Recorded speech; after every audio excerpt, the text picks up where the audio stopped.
The Works of Josephus. The Wars of the Jews. Book 7. Containing the interval of about 3 years. From the taking of Jerusalem by Titus to the sedition of the Jews at Cyrene. Chapter 1. How the entire city of Jerusalem was demolished, excepting 3 towers, and how Titus commended his soldiers in a speech made to them, and distributed rewards to them, and then dismissed many of them. Now, as soon as the army had no more people to slay or to plunder, because there remained none to be objects of their fury, for they would not have spared any had there remained any other such work to be done, Caesar gave orders that they should now demolish the entire city and temple, but should leave as many of the towers standing as were of the greatest eminency, that is, Phasaelus, and Hippicus, and Mariamne, and so much of the wall as enclosed the city on the west side. This wall was spared in order to afford a camp for such as were to lie in garrison, as were the towers also spared, in order to demonstrate to posterity what kind of city it was and how well fortified, which the Roman valor had subdued. But for all the rest of the wall, it was so thoroughly laid even with the ground by those that dug it up to the foundation, that there was nothing left to make those that came thither believe it had ever been inhabited. This was the end which Jerusalem came to by the madness of those that were for innovations, a city otherwise of great magnificence and of mighty fame among all mankind. But Caesar resolved to leave there as guard the 10th legion with certain troops of horsemen and companies of footmen. So, having entirely completed this war, he was desirous to commend his whole army on account of the great exploits they had performed, and to bestow proper rewards on such as had signalized themselves therein. He had therefore a great tribunal made for him in the midst of the place where he had formerly encamped, and stood upon it with his principal commanders about him, and spake so as to be heard by the whole army in the manner following: that he returned them abundance of thanks for their good will which they had shown to him. He commended them for that ready obedience they had exhibited in this whole war, which obedience had appeared in the many and great dangers they had courageously undergone, as also for that courage they had shown, and had thereby augmented of themselves their country's power, and had made it evident to all men that neither the multitude of their enemies, nor the strength of their places, nor the largeness of their walls, nor the rash boldness and brutish rage of their antagonists were sufficient at any time to get clear of the Roman valor, although some of them may have fortune in many respects on their side. He said further that it was but reasonable for them to put an end to this war, now it had lasted so long, for they had nothing better to wish for when they entered into it, and that this happened more favorably for them, and more for their glory, that all the Romans had willingly accepted of those for their governors, and the curators of their dominions, whom they had chosen for them, and had sent into their own country for that purpose, which still continued under the management of those whom they had pitched on, and were thankful to them for pitching upon them. That accordingly, although he did both admire and tenderly regard them all, because he knew that every one of them had gone as cheerfully about their work as their abilities and opportunities would give them leave, yet, he said, that he would immediately bestow rewards and dignities on those that had fought the most bravely and with greater force, and had signalized their conduct in the most glorious manner, and had made his army more famous by their noble exploits, and that no one who had been willing to take more pains than another should miss of a just retribution for the same. For that he had been exceedingly careful about this matter, and that the more, because he had much rather reward the virtues of his fellow soldiers than punish such as had offended. Hereupon, Titus ordered those whose business it was to read the list of all that had performed great exploits in this war, whom he called to him by their names, and commended them before the company, and rejoiced them in the same manner as a man would have rejoiced in his own exploits. He also put on their heads crowns of gold, and golden ornaments about their necks, and gave them long spears of gold, and ensigns that were made of silver, and removed every one of them to a higher rank. And besides this, he plentifully distributed among them, out of the spoils and the other prey they had taken, silver, and gold, and garments. So when they had all these honors bestowed on them, according to his own appointment made to every one, and he wished all sorts of happiness to the whole army, he came down among the great acclamations which were made to him, and then betook himself to offer thank offerings to the gods, and at once sacrificed a vast number of oxen that stood ready at the altars, and distributed them among the army to feast on. And when he had stayed 3 days among the principal commanders, and so long feasted with them, he sent away the rest of his army to the several places where they would be every one best situated, but permitted the 10th Legion to stay as a guard at Jerusalem, and did not send them away beyond Euphrates, where they had been before. And as he remembered that the 12th Legion had given way to the Jews under Cestius, their general, he expelled them all out of Syria, for they had lain formerly at Raphanea, and sent them away to a place called Melitene, near Euphrates, which is in the limits of Armenia and Cappadocia. He also thought fit that 2 of the legions should stay with him till he should go to Egypt. He then went down with his army to that Caesarea which lay by the seaside, and there laid up the rest of his spoils in great quantities, and gave order that the captives should be kept there, for the winter season hindered them from sailing into Italy. Chapter 2. How Titus exhibited all sorts of shows at Caesarea Philippi. Concerning Simon the tyrant, how he was taken and reserved for the triumph. Now, at the same time that Titus Caesar lay at the siege of Jerusalem, did Vespasian go on board a merchant ship, and sailed from Alexandria to Rhodes, whence he sailed away in ships with 3 rows of oars. And as he touched at several cities that lay in his road, he was joyfully received by them all, and so passed over from Ionia into Greece, whence he set sail from Corcyra into the promontory of Iapyx, whence he took his journey by land. But as for Titus, he marched from that Caesarea which lay by the seaside, and came to that which is named Caesarea Philippi, and stayed there a considerable time, and exhibited all sorts of shows there. And here a great number of captives were destroyed, some being thrown to wild beasts, and others in multitudes forced to kill one another, as if they were enemies. And here it was that Titus was informed of the seizure of Simon, the son of Joris, which was made after the manner following. This Simon, during the siege of Jerusalem, was in the upper city. But when the Roman army were gotten within the walls, and were laying the city waste, he then took the most faithful of his friends with him, and among them some that were stone-cutters, with those iron tools which belonged to their occupation, and as a great quantity of provisions as would suffice them for a long time, and let himself and them all down into a certain subterraneous cavern that was not visible above ground. Now, so far as had been digged of old, they went onward along it without disturbance, but where they met with solid earth, they dug a mine underground, and this in hopes that they should be able to proceed so far as to rise from underground in a safe place, and by that means escape. But when they came to make the experiment, they were disappointed of their hope, for the miners could make but small progress, and that with difficulty also, insomuch that their provisions, though they distributed them by measure, began to fail them. And now, Simon, thinking he might be able to astonish and delude the Romans, put on a white frock, and buttoned upon him a purple cloak, and appeared out of the ground in the place the temple had formerly been. At the first, indeed, those that saw him were greatly astonished, and stood still where they were, but afterward they came near to him, and asked him who he was.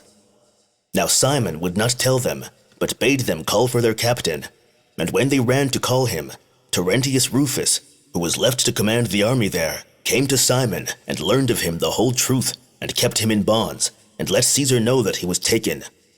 Thus did God bring this man to be punished for what bitter and savage tyranny he had exercised against his countrymen, by those who were his worst enemies. And this, while he was not subdued by violence, but voluntarily delivered himself up to them to be punished, and that on the very same account that he had laid false accusations against many Jews, as if they were falling away to the Romans, and had barbarously slain them. For wicked actions do not escape the divine anger, nor is justice too weak to punish offenders, but in time overtakes those that transgress its laws, and inflicts its punishments upon the wicked in a manner so much more severe as they expected to escape it on account of their not being punished immediately.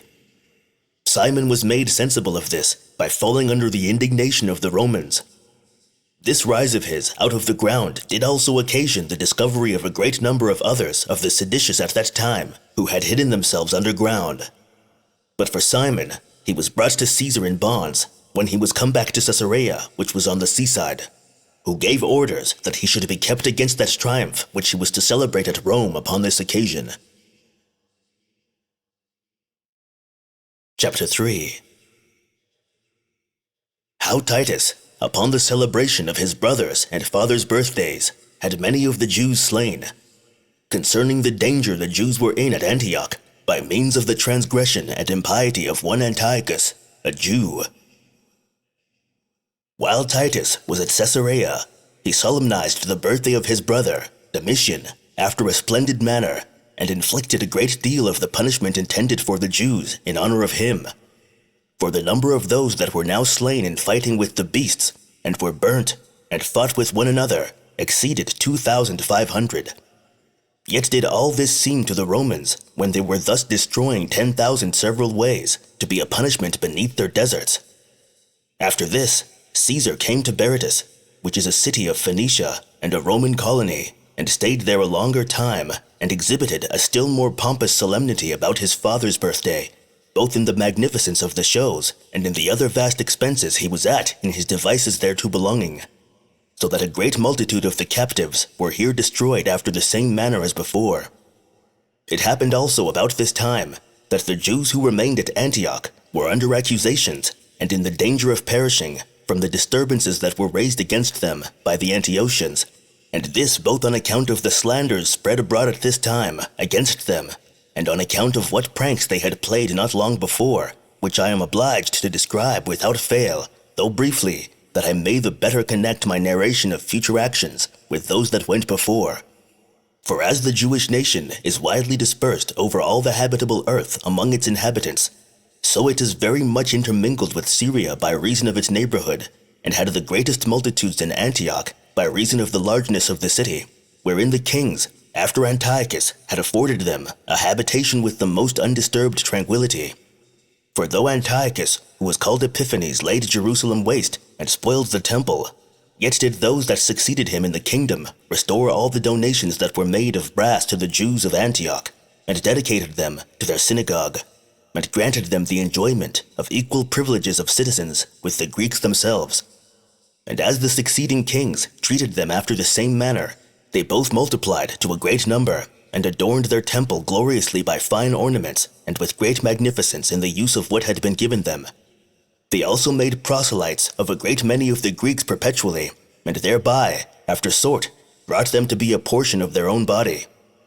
But about this time, when the present war began, and Vespasian was newly sailed to Syria, and all men had taken up a great hatred against the Jews, then it was that a certain person whose name was Antiochus, being one of the Jewish nation, and greatly respected on account of his father, who was governor of the Jews at Antioch, came upon the theater at a time when the people of Antioch were assembled together, and became an informer against his father, and accused both him and others that they were resolved to burn the whole city in one night.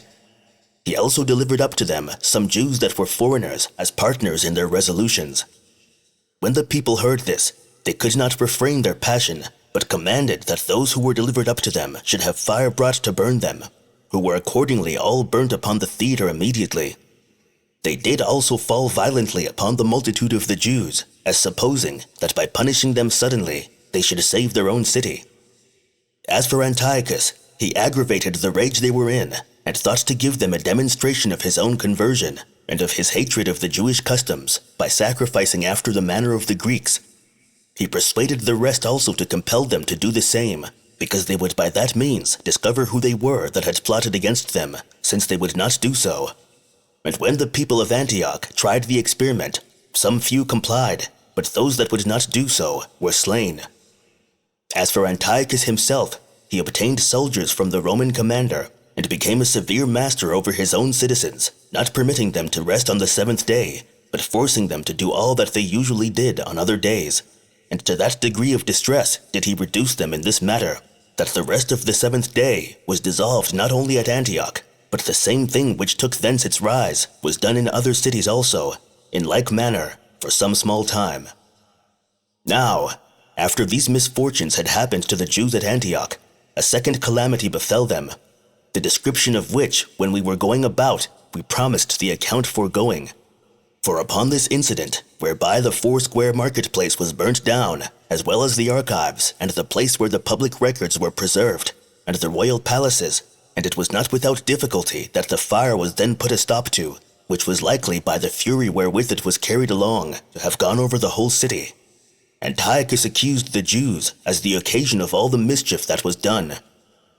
Now, this induced the people of Antioch, who were now under the immediate persuasion, by reason of the disorder they were in, that this calumny was true, and would have been under the same persuasion, even though they had not borne an ill will at the Jews before, to believe this man's accusation, especially when they considered what had been done before, and this to such a degree that they all fell violently upon those that were accused. And this, like madmen, in a very furious rage also, even as if they had seen the Jews in a manner setting fire themselves to the city. Nor was it without difficulty that one, Cnaeus Collegus, the legate, could prevail with them to permit the affairs to be laid before Caesar. For as to Caecilius Pettus, the president of Syria, Vespasian had already sent him away, and so it happened that he was not yet come back thither. But when Collegus had made a careful inquiry into the matter, he found out the truth, and that not one of those Jews that were accused by Antiochus had any hand in it, but that all was done by some vile persons greatly in debt, who supposed that if they could once set fire to the marketplace and burn the public records, they should have no further demands made upon them. So the Jews were under great disorder and terror in the uncertain expectations of what would be the upshot of those accusations against them. Chapter 4. How Vespasian was received at Rome, as also how the Germans revolted from the Romans, but were subdued, that the Samaritans overran Mysia, but were compelled to return to their own country again. And now Titus Caesar, upon the news that was brought him concerning his father, that his coming was much desired by all the Italian cities, and that Rome especially received him with great alacrity and splendor, betook himself to rejoicing and pleasures to a great degree, as now freed from the solicitude he had been under, after the most agreeable manner. For all men that were in Italy showed their respects to him in their minds, before he came thither, as if he were already come, as esteeming the very expectation they had of him to be his real presence on account of the great desires they had to see him, and because the good will they bore him was entirely free and unconstrained. For it was a desirable thing to the Senate, who well remembered the calamities they had undergone in the late changes of their governors, to receive a governor who was adorned with the gravity of old age, and with the highest skill in the actions of war, whose advancement could be, as they knew, for nothing else but for the preservation of those that were to be governed.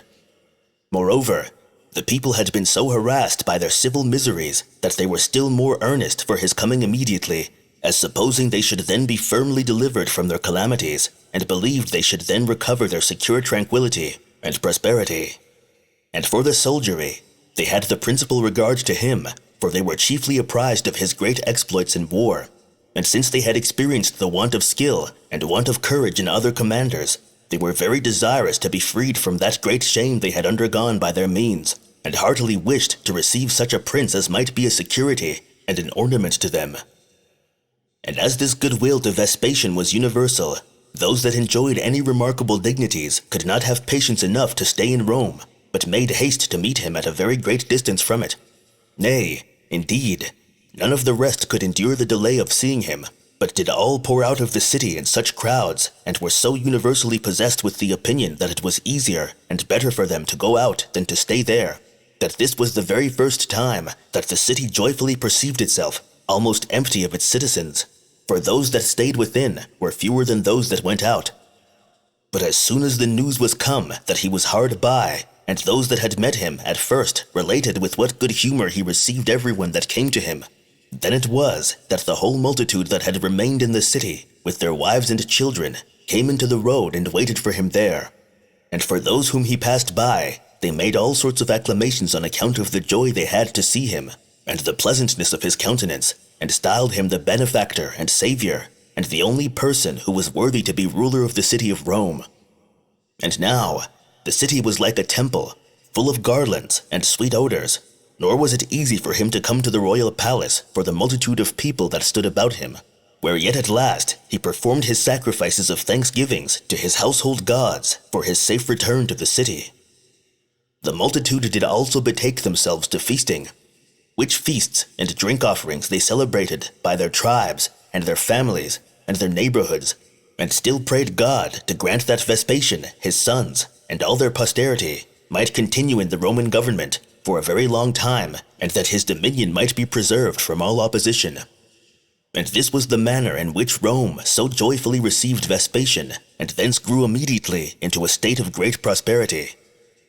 But before this time, and while Vespasian was about Alexandria, and Titus was lying at the siege of Jerusalem, a great multitude of the Germans were in commotion, and tended to rebellion.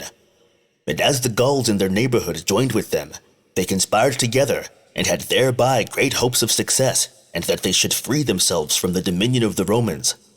The motives that induced the Germans to this attempt for a revolt and for beginning the war were these. In the first place, the nature of the people, which was destitute of just reasonings, and ready to throw themselves rashly into danger upon small hopes. In the next place, the hatred they bore to those that were their governors, while their nation had never been conscious of subjection to any but to the Romans, and that by compulsion only. Besides these motives, it was the opportunity that now afforded itself, which above all the rest prevailed with them so to do. For when they saw the Roman government in a great internal disorder by the continual changes of its rulers, and understood that every part of the habitable earth under them was in an unsettled and tottering condition, they thought this was the best opportunity that could afford itself for themselves to make a sedition, when the state of the Romans was so ill. Classicus also, and Vitellius, two of their commanders, puffed them up with such hopes. These had for a long time been openly desirous of such an innovation, and were induced by the present opportunity to venture upon the declaration of their sentiments. The multitude was also ready. And when these men told them of what they intended to attempt, that news was gladly received by them. So when a great part of the Germans had agreed to rebel, and the rest were no better disposed, Vespasian, as guided by divine providence, sent letters to Petilius Cerealis, who had formerly had the command of Germany, whereby he declared him to have the dignity of consul, and commanded him to take upon him the government of Britain. So he went whither he was ordered to go, and when he was informed of the revolt of the Germans, he fell upon them as soon as they were gotten together, and put his army in battle array, and slew a great multitude of them in the fight, and forced them to leave off their madness, and to grow wiser.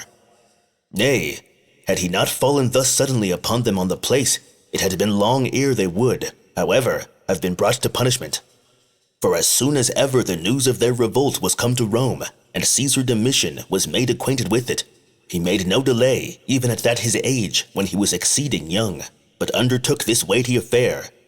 He had a courageous mind from his father, and had made greater improvements than belonged to such an age.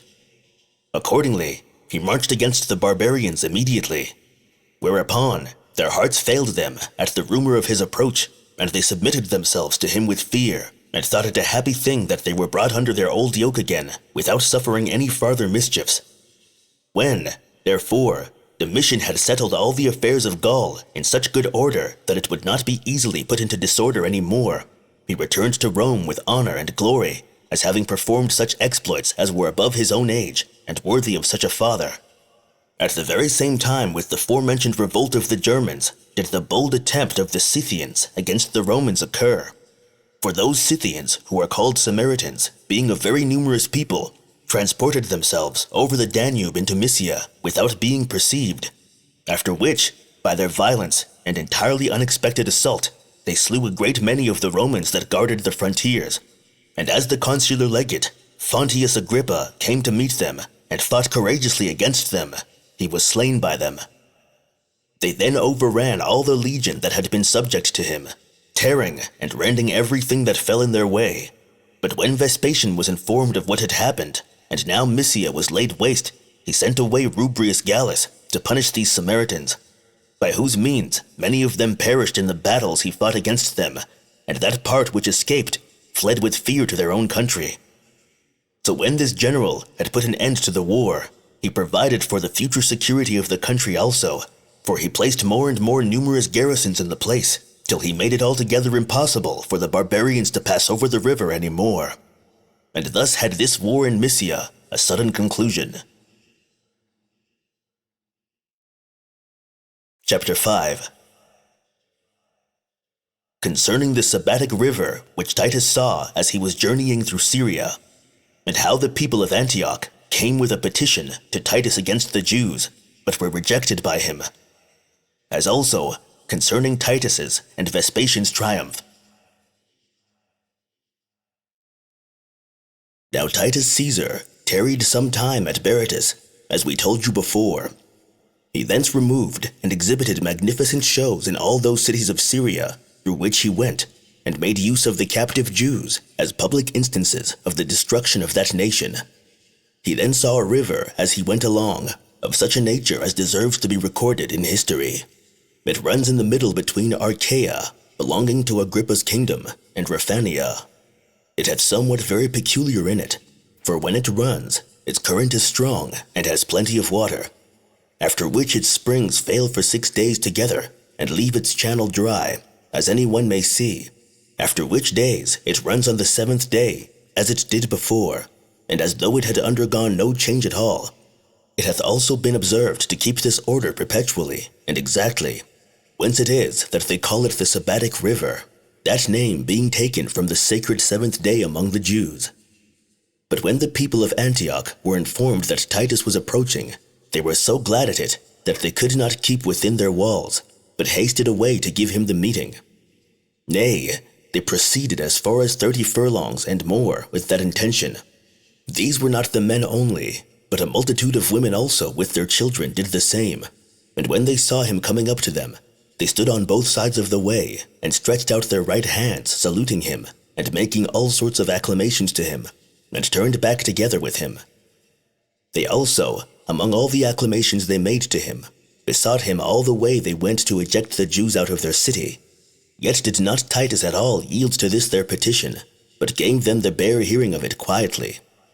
However, the Jews were in a great deal of terrible fear, under the uncertainty they were in what his opinion was, and what he would do to them.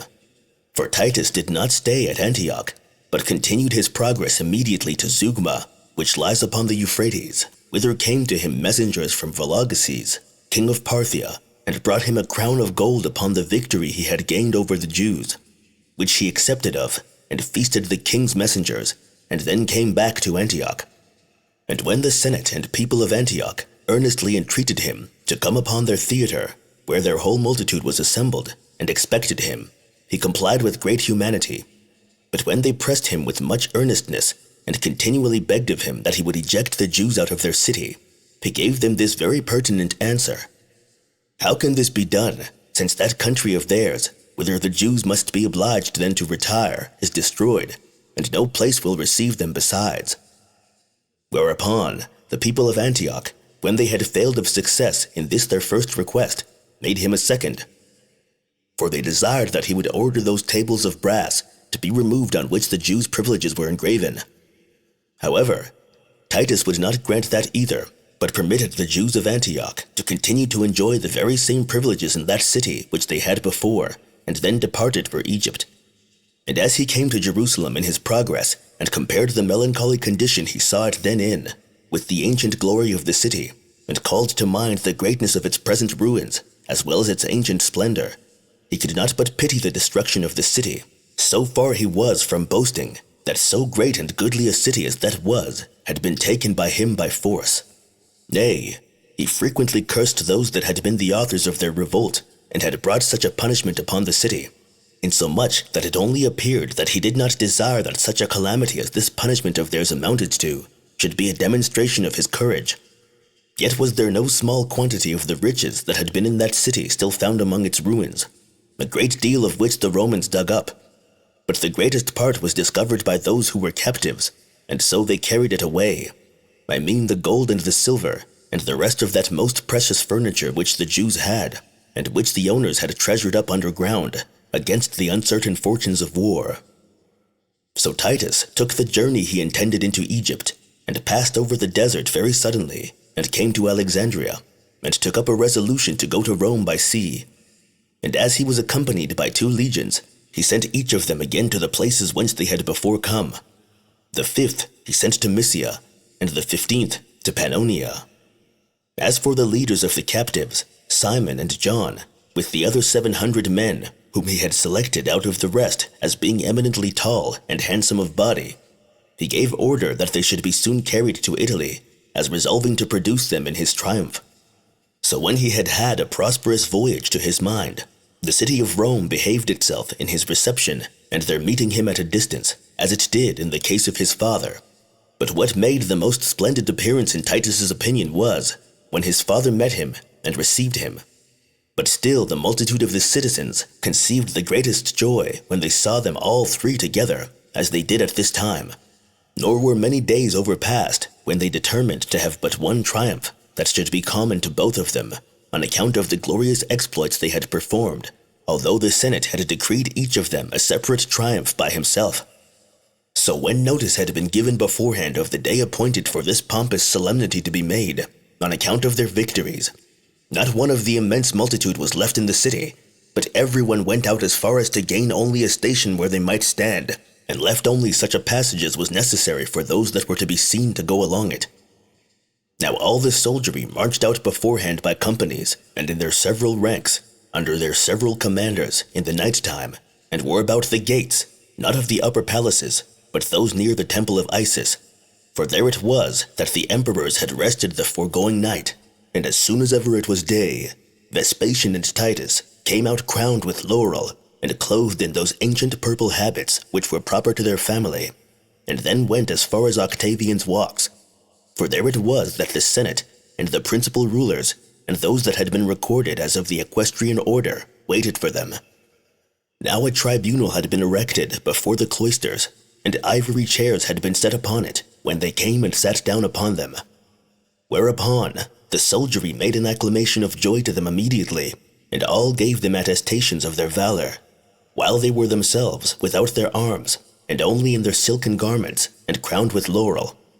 Then Vespasian accepted of these shouts of theirs, but while they were still disposed to go on in such acclamations, he gave them a signal of silence.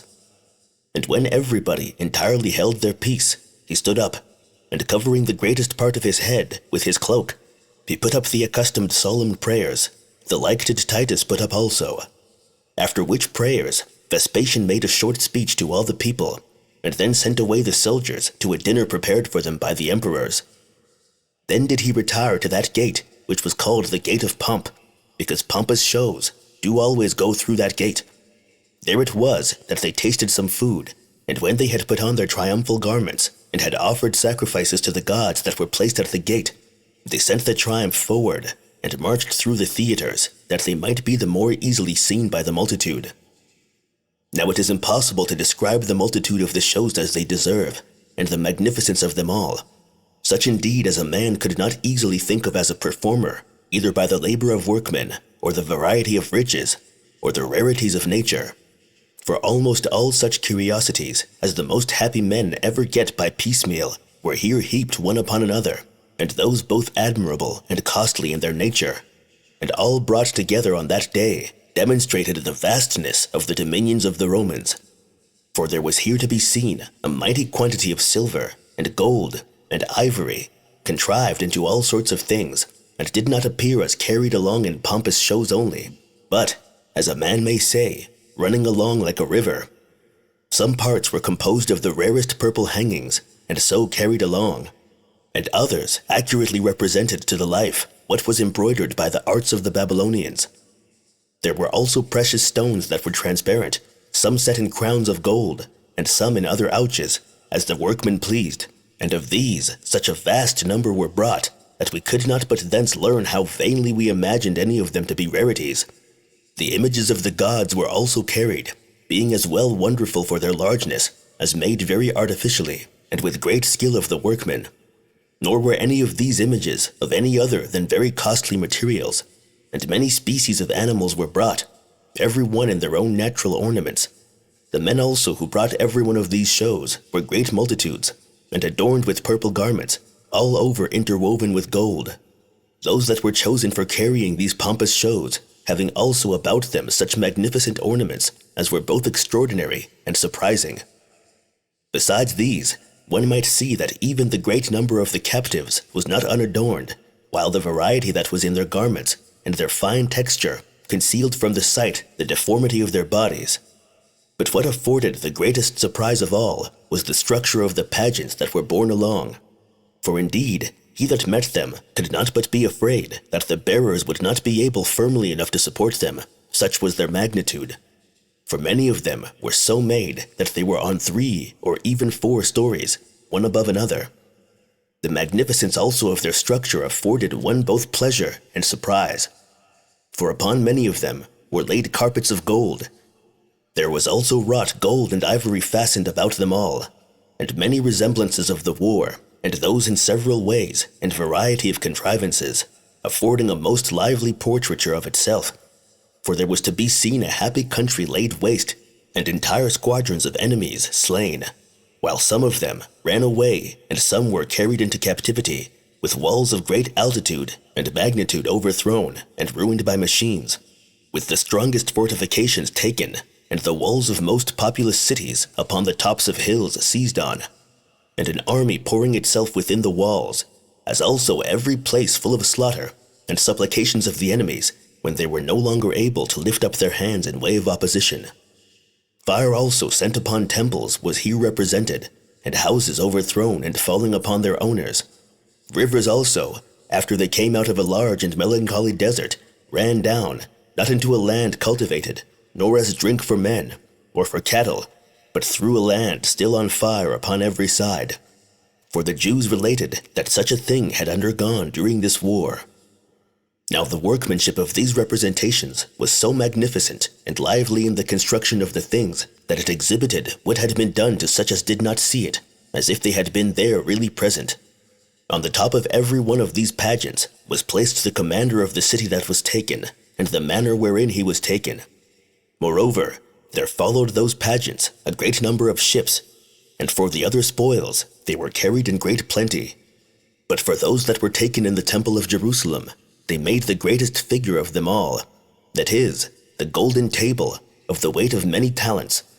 The candlestick also that was made of gold, though its construction were now changed from that which we made use of. For its middle shaft was fixed upon a basis, and the small branches were produced out of it to a great length, having the likeness of a trident in their position, and had every one a socket made of brass for a lamp at the tops of them. These lamps were in number 7, and represented the dignity of the number 7 among the Jews, and the last of all the spoils was carried the law of the Jews. After these spoils passed by a great many men, carrying the images of victory, whose structure was entirely either of ivory or of gold.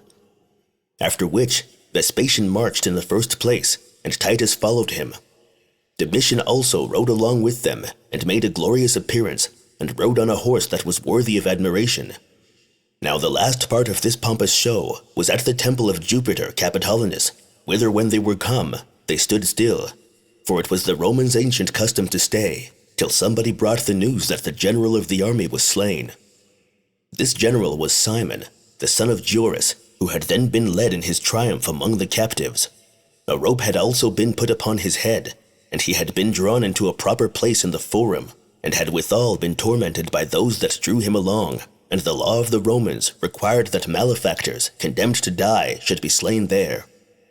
Accordingly, when it was related that there was an end of him, and all the people had sent up a shout for joy, they then began to offer those sacrifices which they had consecrated in the prayers used in such solemnities, which when they had finished, they went away to the palace. And as for some of these spectators, the emperors entertained them at their own feast, and for all the rest there were noble preparations made for their feasting at home, for this was a festival day to the city of Rome, as celebrated for the victory obtained by their army over their enemies, for the end that was now put to their civil miseries, and for the commencement of their hopes of future prosperity and happiness. After these triumphs were over, and after the affairs of the Romans were settled on the surest foundation, Vespasian resolved to build a temple to Peace, which he finished in so short a time, and in so glorious a manner, as was beyond all human expectations and opinion. For he having now by providence a vast quantity of wealth, besides what he had formerly gained in his other exploits, he had this temple adorned with pictures and statues, For in this temple were collected and deposited all such rarities as men aforetime used to wander all over the habitable world to see, when they had a desire to see them one after another. He also laid up therein, as ensigns of his glory, those golden vessels and instruments that were taken out of the Jewish temple. But still, he gave orders that they should lay up their law and the purple veils of the holy place in the royal palace itself, and keep them there. Chapter 6. Concerning the city called Machaerus, and how Lucilius Bassus took the citadel and other places. Now, Lucilius Bassus was sent as a legate into Judea, and there he received the army from Cerealis Vitellis, and took that citadel which was in Herodium together with the garrison that was in it. After which, he got together all the soldiery that was there, which was a large body, but was dispersed into several parties, with the 10th legion, and resolved to make war upon Machaerus. For it was highly necessary that this citadel should be demolished, lest it might be a means of drawing away many into a rebellion, by reason of its strength. For the nature of the place was very capable of affording the surest hopes of safety to those that possessed it, as well as delay and fear to those that should attack it. For what was walled in was itself a very rocky hill, elevated to a very great height, which circumstance alone made it very hard to be subdued. It was also contrived by nature that it could not be easily ascended, for it is, as it were, ditched about with such valleys on all sides, and to such a depth that the eye cannot reach their bottoms, and such as are not easily to be passed over, and even such as it is impossible to fill up with earth. For that valley, which cuts it on the west, extends to 60 furlongs, and did not end till it came to the lake Titus. On the same side it was also that Machaerus had the tallest top of its hill elevated above the rest. But then for the valley that lay on the north and south sides, although they are not so large as that already described, yet is it, in like manner, an impracticable thing to think of getting over them. And for the valley that lies on the east sides, its depth is found to be no less than 100 cubits. It extends as far as a mountain that lies over against Machaerus, with which it is bounded. Now when Alexander, Janneus, the king of the Jews, observed the nature of this place, he was the first who built a citadel here, which afterwards was demolished by Gabinius when he made war against Aristobulus. But when Herod came to be king, he thought the place to be worthy of the utmost regard, and of being built upon in the firmest manner, and this especially because it lay so near to Arabia, for it is seated in a convenient place on that account, and hath a prospect towards that country. He therefore surrounded a large space of ground with walls and towers, and built a city there, out of which city there was a way that led up to the very citadel itself, on the top of the mountain. Nay, more than this, he built a wall round that top of the hill, and erected towers at corners of 160 cubits high, in the middle of which place he built a palace after a magnificent manner, wherein there were large and beautiful edifices. He also made a great many reservoirs for the reception of water, that there might be plenty of it, ready for all uses, and those in the present places that were afforded him there. Thus did he, as it were, contend with the nature of the place, that he might exceed its natural strength and security, which yet itself rendered it hard to be taken, by those fortifications which were made by the hands of men. Moreover, he put a large quantity of darts and other machines of war into it, and contrived to get everything thither that might any way contribute to its inhabitants' security under the longest siege possible. Now within this place there grew a sort of rue that deserves our wonder on account of its largeness, for it was no way inferior to any fig tree whatsoever, either in height or in thickness. And the report is that it had lasted ever since the times of Herod, and would probably have lasted much longer had it not been cut down by those Jews who took possession of the place afterwards. But still, in that valley which encompasses the city on the north side, there is a certain place called Machaerus, which produces a root of the same name with itself. Its color is like to that of a flame, and towards the evening it sends out a certain ray like lightning. It is not easily taken by such as would do it, but recedes from their hands, nor will yield itself to be taken quietly, until either the urine of a woman or her menstrual blood be poured upon it. Nay, even then it is certain death to those that touch it, unless anyone take and hang the root itself down from his hand, and so carry it away. It may also be taken another way without danger, which is this. They dig a trench quite round about it, till the hidden part of the root be very small. They then tie a dog to it, and when the dog tries hard to follow him that tied him, this root is easily plucked up, but the dog dies immediately, as it were instead of the man that would take the plant away. Nor after this need anyone be afraid of taking it into their own hands. Yet, after all this pains in getting, it is only valuable on account of one virtue it hath, that if it be only brought to sick persons, it quickly drives away those called demons, which are no other than the spirits of the wicked that enter into men that are alive, and kill them, unless they can obtain some help against them. Here are also foundations of hot water that flow out of this place, which have a very different taste one from the other.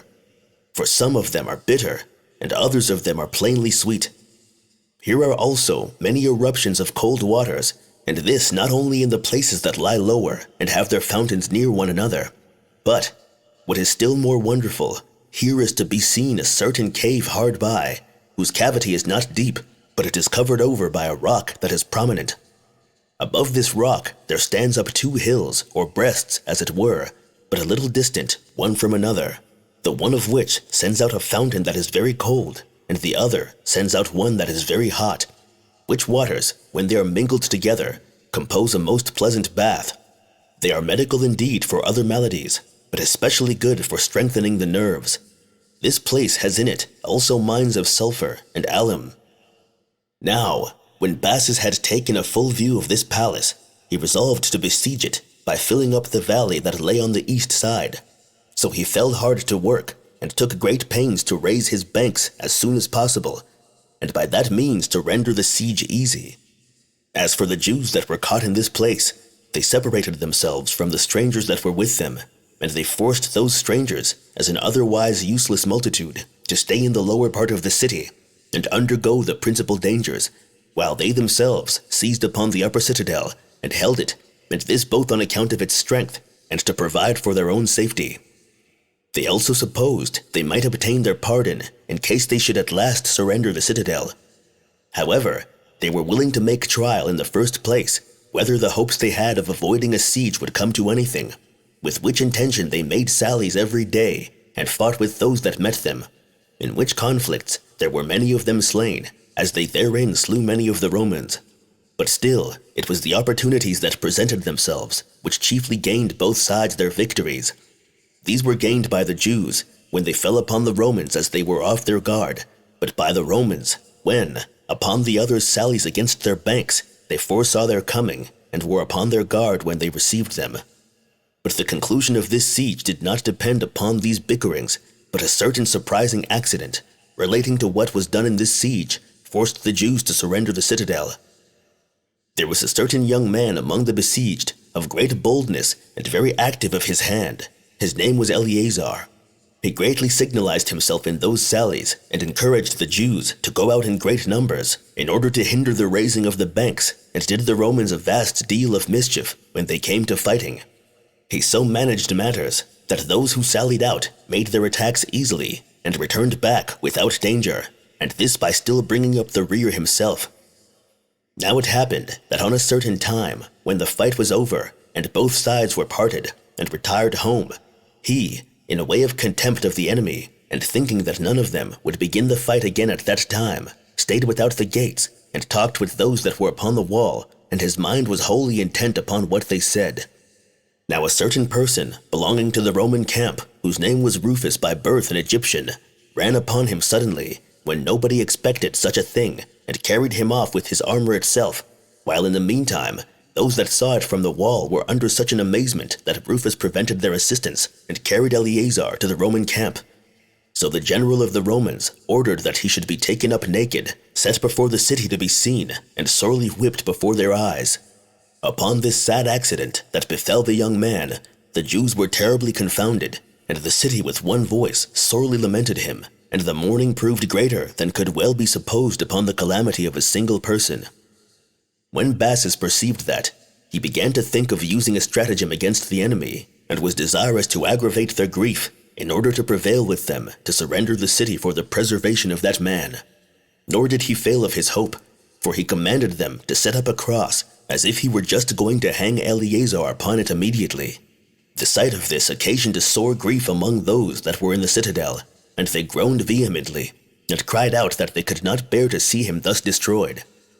Whereupon Eleazar besought them not to disregard him, now he was going to suffer a most miserable death, and exhorted them to save themselves by yielding to the Roman power and good fortune, since all other people were now conquered by them. These men were greatly moved with what he said, there being also many within the city that interceded for him, because he was of an eminent and very numerous family. So they now yielded to their passion of commiseration, contrary to their usual custom.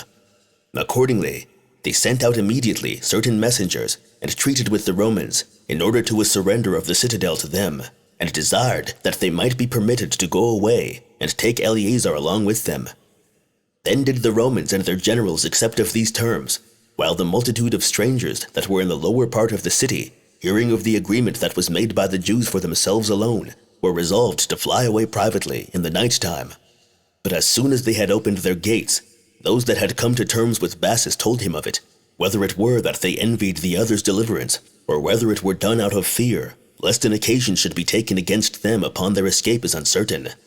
The most courageous, therefore, of those men that went out prevented the enemy, and got away, and fled for it. But for those men that were caught within, they were slain, to the number of 1,700, as were the women and the children made slaves. But as Bassus thought he must perform the covenant he had made with those that had surrendered the citadel, he let them go, and restored Eleazar to them.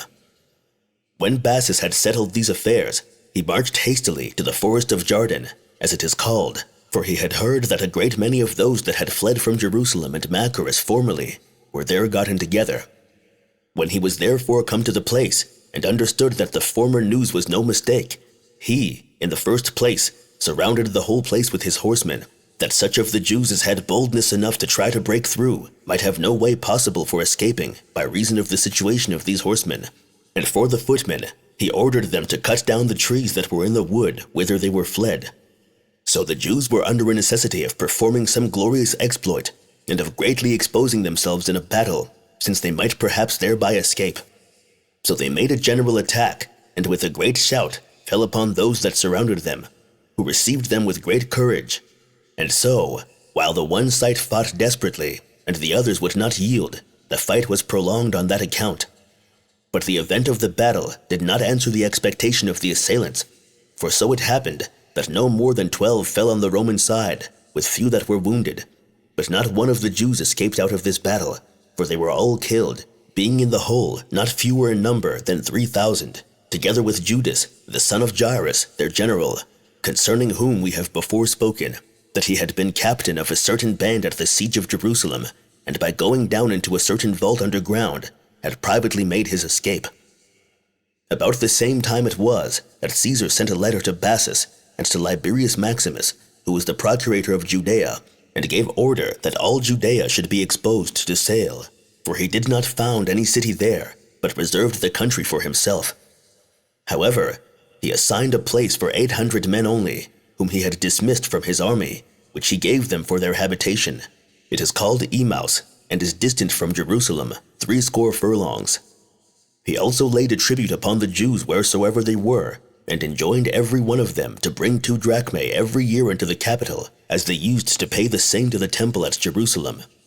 And this was the state of the Jewish affairs at this time.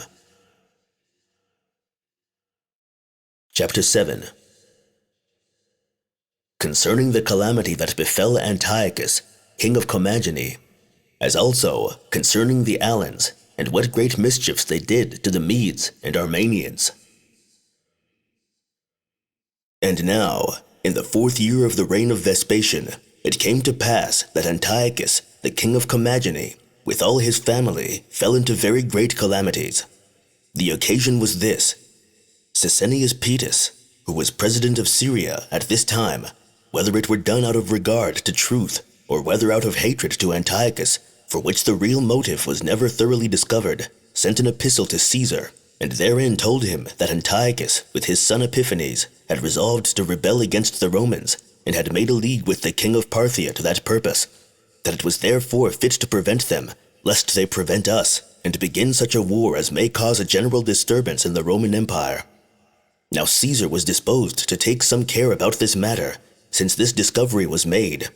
For the neighborhood of the kingdoms made this affair worthy of greater regard, for Masada, the capital of Commagene, lies upon Euphrates, and, upon any such design, could afford them a secure reception. Titus was accordingly believed, and had authority given him of doing what he should think proper in the case. So he set about it without delay, and fell upon Commagene before Antiochus and his people had the least expectation of his coming. He had with him the 10th legion, as also some cohorts and troops of horsemen. These kings also came to his assistance: Aristobulus, king of the country called Chalcedony, and Soemus, who was called king of Emesa. Nor was there any opposition made to his forces when they entered the kingdom, for no one of that country would so much as lift up his hand against him. When Antiochus heard this unexpected news, he could not think in the least of making war with the Romans, but determined to leave his whole kingdom in the state wherein it now was, and to retire privately with his wife and children, as thinking thereby to demonstrate himself to the Romans to be innocent as to the accusation laid against him. So he went away from that city as far as 120 furlongs, into a plain, and there pitched his tents. Titus then sent some of his men to seize upon Masada, and by their means took possession of that city, while he went himself to attack Antiochus with the rest of his army. However, the king was not prevailed upon by the distress he was in to do anything in the way of war against the Romans, but bemoaned his own hard fate, and endured with patience what he was not able to prevent. But his sons, who were young and unexperienced in war, but of strong bodies, were not easily induced to bear this calamity without fighting. Epiphanes, therefore, and Callinicus betook themselves to military force. And as the battle was a sore one, and lasted all the day long, they showed their own valor in a remarkable manner, and nothing but the approach of night put period thereto, and that without any diminution of their forces. Yet would not Antiochus, upon this conclusion of the fight, continue there by any means, but took his wife and his daughters, and fled away with them to Sicilia, and, by so doing, quite discouraged the minds of his own soldiers. Accordingly, they revolted and went over to the Romans out of the despair they were in of his keeping the kingdom, and his case was looked upon by all as quite desperate. It was therefore necessary that Epiphanes and his soldiers should get clear of their enemies before they became entirely destitute of any confederates, nor were there any more than 10 horsemen with him, who passed with him over Euphrates, whence they went undisturbed to Vologases, the king of Parthia, where they were not disregarded as fugitives, but had the same respect paid them as if they had retained their ancient prosperity. Now when Antiochus was come to Tarsus in Sicilia, Titus ordered a centurion to go to him and send him in bonds to Rome. However, Vespasian could not endure to have a king brought to him in that manner, but thought it fit rather to have a regard to the ancient friendship that had been between them than to preserve an inexorable anger upon pretense of this war. Accordingly, he gave orders that they should take off his bonds while he was still upon the road, and that he should not come to Rome, but should now go and live at Lacedaemon. He also gave him large revenues, that he might not only live in plenty, but like a king also. When Epiphanes, who before was in great fear for his father, was informed of this, their minds were freed from that great and almost incurable concern they had been under. He also hoped that Caesar would be reconciled to them, upon the intercession of Vologases, for although he lived in plenty, he knew not how to bear living out of the Romans' empire. So Caesar gave him leave, after an obliging manner, and he came to Rome, and as his father came quickly to him from Lacedaemon, he had all sorts of respect paid him there, and there he remained. Now there was a nation of the Alans, which we have formerly mentioned somewhere as being Scythians, and inhabiting at the lake Maeotis. This nation about this time had laid a design of falling upon Media and the parts beyond it, in order to plunder them, with which intention they treated with the king of Hyrcania, for he was the master of that passage which King Alexander the Great shut up with iron gates. This king gave them leave to come through them, so they came in great multitudes, and fell upon the Medes unexpectedly, and plundered their country, which they found full of people, and replenished with abundance of cattle, while nobody durst make any resistance against them. For Machaerus, the king of the country, had fled away for fear into places where they could not easily come at him, and had yielded up everything he had to them, and had only saved his wife and his concubines from them, and that with difficulty also, after they had been made captives, by giving them 100 talents for their ransom. These Alans therefore plundered the country without opposition, and with great ease, and then proceeded as far as Armenia, laying all waste before them. Now Tiridates was king of that country, who met them and fought them, but had like to have been taken alive in the battle. For a certain man threw a net over him from a great distance, and had soon drawn him to him, unless he had immediately cut the cord with his sword and ran away, and prevented it. So the Alans, being still more provoked by this sight, laid waste the country, and drove a great multitude of the men, and a great quantity of the other prey they had gotten out of both kingdoms, along with them, and then retreated back to their own country. Chapter 8. Concerning Masada and those Sicarii who kept it, and how Silva betook himself to form the siege of that citadel. Eleazar's speeches to the besieged. When Bassus was dead in Judea, Flavius Silva succeeded him as procurator there, who, when he saw that all the rest of the country was subdued in this war, and that there was but one only stronghold that was still in rebellion, he got all his army together that lay in different places, and made an expedition against it. This fortress was called Masada. It was one Eleazar, a potent man, and the commander of these Sicarii, that had seized upon it.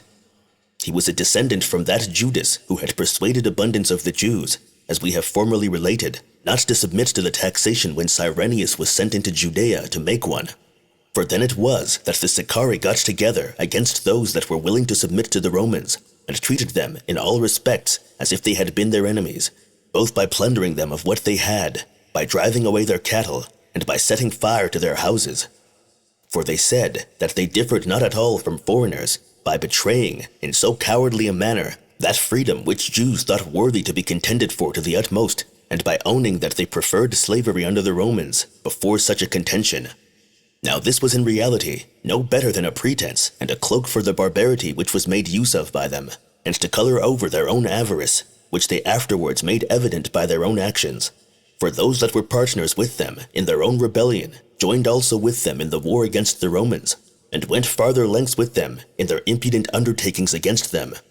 And when they were again convicted of dissembling in such their pretenses, they still more abused those that justly reproached them for their wickedness.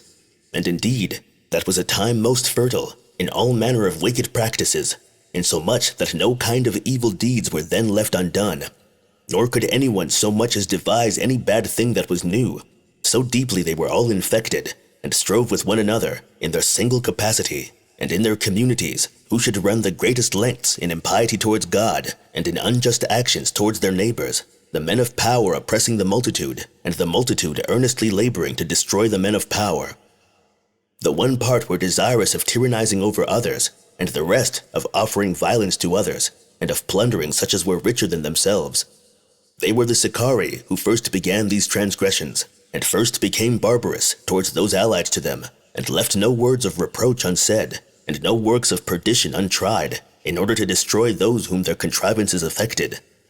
Yet did John demonstrate his actions that these Sicarii were more moderate than he was himself, for he not only slew such as gave him good counsel to do what was right, but treated them worst of all, as the most bitter enemies that he had among all the citizens. Nay, he filled his entire country with 10,000 instances of wickedness, such as a man who was already hardened sufficiently in his impiety towards God would naturally do. For the food was unlawful that was set upon this table, and he rejected those purifications that the law of his country had ordained, so that it was no longer a wonder if he, who was so mad in his impiety towards God, did not observe any rules of gentleness and common affection towards men. Again, therefore, what mischief was there which Simon the son of Joras did not do? Or what kind of abuses did he abstain from as to those very free men who had sent him up for a tyrant? What friendship or kindred were there that did not make him more bold in his daily murders? For they looked upon the doing of mischief to strangers only as a work beneath their courage, but thought their barbarity towards their nearest relations would be a glorious demonstration thereof. The Idumeans also strove with these men, who should be guilty of the greatest madness, For they all, vile wretches as they were, cut the throats of the high priests, that so no part of a religious regard to God might be preserved.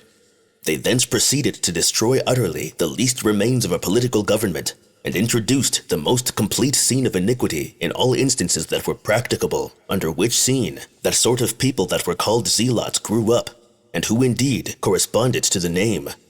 For they imitated every wicked work, nor, if their memory suggested any evil thing that had formerly been done, did they avoid zealously to pursue the same. And although they gave themselves that name from their zeal for what was good, yet did it agree to them only by way of irony, on account of those they had unjustly treated by their wild and brutish disposition, or as thinking the greatest mischiefs to be the greatest good. Accordingly, they all met with such ends as God deservedly brought upon them in way of punishment. For all such miseries have been sent upon them, as man's nature is capable of undergoing, till the utmost period of their lives, and till death came upon them in various ways of torment. Yet might one say justly that they suffered less than they had done, because it was impossible they could be punished according to their deserving. But to make a lamentation according to the deserts of those who fell under these men's barbarity, this is not a proper place for it. I therefore now return again to the remaining part of the present narration. For now it was that the Roman general came, and led his army against Eleazar, and those Sicarii who held the fortress Masada together with him, and for the whole country adjoining, he presently gained it, and put garrisons into the most proper places of it. He also built a wall quite round the entire fortress, that none of the besieged might easily escape. He also set his men to guard the several parts of it. He also pitched his camp in such an agreeable place as he had chosen for the siege, and at which place the rock belonging to the fortress did make the nearest approach to the neighboring mountain, which yet was a place of difficulty for getting plenty of provisions.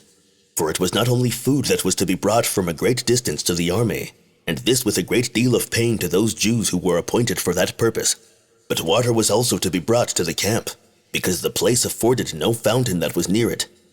When therefore Silva had ordered these affairs beforehand, he fell to besieging the place, which siege was likely to stand in need of a great deal of skill and pains, by reason of the strength of the fortress, the nature of which I will now describe. There was a rock, not small in circumference, and very high. It was encompassed with valleys of such vast depth downward that the eye could not reach their bottoms. They were abrupt, and such as no animal could walk upon, excepting at two places of the rock, where it subsides, in order to afford a passage for ascent, though not without difficulty. Now, of the ways that led to it, one is that from the lake Titus, towards the sun rising, and another on the west, where the ascent is easier. The one of these ways is called the Serpent, as resembling that animal in its narrowness and its perpetual windings, for it is broken off at the prominent precipices of the rock, and returns frequently into itself, and lengthening again by little and little, hath much ado to proceed forward. And he that would walk along it must first go on one leg, and then on the other. There is also nothing but destruction in case your feet slip, for on each side there is a vastly deep chasm and precipice, sufficient to quell the courage of everybody by the terror it infuses into the mind. When, therefore, a man hath gone along this way for 30 furlongs, the rest is the top of the hill, not ending at a small point, but is no other than a plain upon the highest part of the mountain. Upon this top of the hill, Jonathan the high priest first of all built a fortress, and called it Masada, after which the building of this place employed the care of King Herod to a great degree. He also built a wall round about the entire top of the hill, 7 furlongs long. It was composed of white stone. Its height was 12, and its breadth 8 cubits. There were also erected upon that wall 38 towers, each of them 50 cubits high, out of which you might pass into lesser edifices, which were built on the inside, round the entire wall. For the king reserved the top of the hill, which was of a fat soil, and better mold than any valley, for agriculture, that such as committed themselves to this fortress, for their preservation, might not even there be quite destitute of food, in case they should ever be in want of it from abroad. Moreover, he built a palace therein at the western ascent. It was within and beneath the walls of the citadel, but inclined to its north side. Now the wall of this palace was very high and strong, and had its 4 corners towers 60 cubits high. The furniture also of the edifices, and of the cloisters, and of the baths was of great variety and very costly. And these buildings were supported by pillars of single stones on every side. The walls also and the floors of the edifices were paved with stones of several colors. He also had cut many and great pits, as reservoirs for water, out of the rocks, at every one of the places that were inhabited, both above and round about the palace, and before the wall. And by this contrivance he endeavored to have water for several uses, as if there had been fountains there. Here was also a road dug from the palace, and leading to the very top of the mountain, which yet could not be seen by such as were without the walls, nor indeed could enemies easily make use of the plain roads, for the road on the east side, as we have already taken notice, could not be walked upon by reason of its nature. And for the western road, he built a large tower at its narrowest place, and at no less a distance from the top of the hill than 1,000 cubits, which tower could not possibly be passed by, nor could it be easily taken, nor indeed could those that walked along it without any fear, such was its contrivance, easily get to the end of it. And after such a manner was this citadel fortified, both by nature and by the hands of men, in order to frustrate the attacks of enemies. As for the furniture that was within this fortress, it was still more wonderful on account of its splendor and long continuance. For here was laid up corn in large quantities, and such as would subsist men for a long time. Here was also wine and oil in abundance, with all kinds of pulse and dates heaped up together, all which Eleazar found there when he and his Sicarii got possession of the fortress by treachery. These fruits were also fresh and full ripe, and no way inferior to such fruits newly laid in, although they were little short of 100 days from the laying in these provisions by Herod till the place was taken by the Romans. Nay, indeed, when the Romans got possession of those fruits that were left, they found them not corrupted all that while, nor should we be mistaken if we supposed that the air was here, because of their enduring so long, this fortress being so high and so free from the mixture of all terrene and muddy particles of matter. There was also found here a large quantity of all sorts of weapons of war, which had been treasured up by that king, and were sufficient for 10,000 men. There was cast iron, and brass, and tin, which show that he had taken much pains to have all things here ready for the greatest occasions. For the report goes, how Herod thus prepared this forest on his own account, as a refuge against two kinds of danger. The one for fear of the multitude of the Jews, lest they should depose him, and restore their former kings to the government. The other danger was greater and more terrible, which arose from Cleopatra, queen of Egypt, who did not conceal her intentions, but spoke often to Antony, and desired him to cut off Herod, and entreated him to bestow the kingdom of Judea upon her. And certainly it is a great wonder that Antony did never comply with her commands in this point, as he was so miserably enslaved to his passion for her.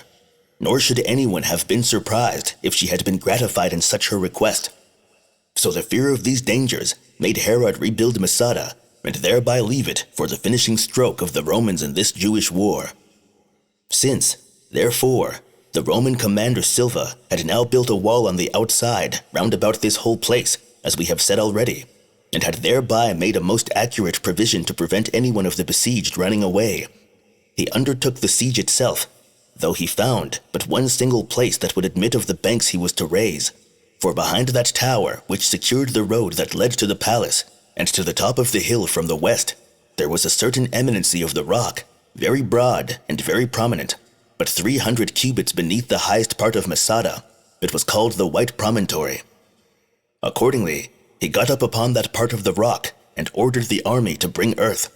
And when they fell to that work with alacrity and abundance of them together, the bank was raised, and became solid for 200 cubits in height. Yet was not this bank thought sufficiently high for the use of the engines that were to be set upon it, but still another elevated work of great stones compacted together was raised upon that bank. This was 50 cubits, both in breadth and height. The other machines that were now got ready were like to those that had been first devised by Vespasian, and afterward by Titus, for sieges. There was also a tower made of the height of 60 cubits, and all overplated with iron, out of which the Romans threw darts and stones from the engines, and soon made those that fought from the walls of the place to retire, and would not let them lift up their head above the works. At the same time, Silva ordered that great battering ram which he had made to be brought thither, and to be set against the wall, and to make frequent batteries against it, with which some difficulty broke down a part of the wall and quite overthrew it. However, the Sicarii made haste and presently built another wall within that, which should not be liable to the same misfortune from the machines with the other. It was made soft and yielding, and so was capable of avoiding the terrible blows that affected the other. It was framed after the following manner. They laid together great beams of wood lengthways, one close to the end of another, and the same way in which they were cut. There were 2 of these rows parallel to one another, and laid at such a distance from each other as the breadth of the wall required, and earth was put into the space between those rows. Now, that the earth might not fall away upon the elevation of this bank to a greater height, they farther laid other beams over across them, and thereby bound those beams together that lay lengthways. This work of theirs was like a real edifice, and when the machines were applied, the blows were weakened by its yielding, and as the materials by such concussion were shaken closer together, the pile by that means became firmer than before. When Silva saw this, he thought it best to endeavor the taking of this wall by setting fire to it. So he gave order that the soldiers should throw a great number of burning torches upon it. Accordingly, as it was chiefly made of wood, it soon took fire, and when it was once set on fire, its hollowness made that fire spread to a mighty flame. Now, at the very beginning of this fire, a north wind that then blew proved terrible to the Romans, for by bringing the flame downward, it drove it upon them, and they were almost in despair of success, as fearing their machines would be burnt. But after this, on a sudden the wind changed into the south, as if it were done by divine providence, and blew strongly the contrary way, and carried the flame, and drove it against the wall which was now on fire through its entire thickness. So the Romans, having now assistance from God, returned to their camp with joy, and resolved to attack their enemies the very next day. On which occasion they set their watch more carefully that night, lest any of the Jews should run away from them without being discovered. However, neither did Eleazar once think of flying away, nor would he permit anyone else to do so. But when he saw their wall burnt down by the fire, and could devise no other way of escaping, or room for their farther courage, and setting before their eyes what the Romans would do to them, their children, and their wives, if they got them into their power, he consulted about having them all slain. Now, as he judged this to be the best thing they could do in their present circumstances, he gathered the most courageous of his companions together, and encouraged them to take that course by a speech which he made to them in the manner following. Since we, long ago, my generous friends, resolved never to be servants to the Romans, nor to any other than to God himself, who alone is the true and just Lord of mankind, the time has now come that obliges us to make that resolution true in practice.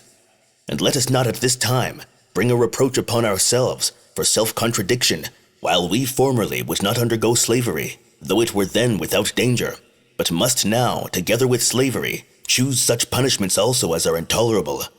I mean this, upon the supposition that the Romans once reduce us under their power while we are alive. We were the very first that revolted from them, and we are the last that fight against them. And I cannot but esteem it as a favor that God hath granted us, that it is still in our power to die bravely, and in a state of freedom, which hath not been the case of others, who were conquered unexpectedly. It is very plain that we shall be taken within a day's time, but it is still an eligible thing to die after a glorious manner, together with our dearest friends. This is what our enemies themselves cannot by any means hinder, although they be very desirous to take us alive, nor can we propose to ourselves any more to fight them and beat them. It had been proper indeed for us to have been conjectured at the purpose of God much sooner, and at the very first, when we were so desirous of defending our liberty, and when we received such sore treatment from one another, and worse treatment from our enemies, and to have been sensible that the same God, who had of old taken the Jewish nation into his favor, had now condemned them to destruction. For had he either continued favorable, or had been but in a lesser degree displeased with us, he had not overlooked the destruction of so many men, or delivered his most holy city to be burnt and demolished by our enemies. To be sure, we weakly hoped to have preserved ourselves, and ourselves alone, still in a state of freedom, as if we had been guilty of no sins ourselves against God, nor been partners with those of others. We also taught other men to preserve their liberty. Wherefore, consider how God hath convinced us that our hopes were in vain, by bringing such distress upon us in the desperate state we are now in, and which is beyond all our expectations.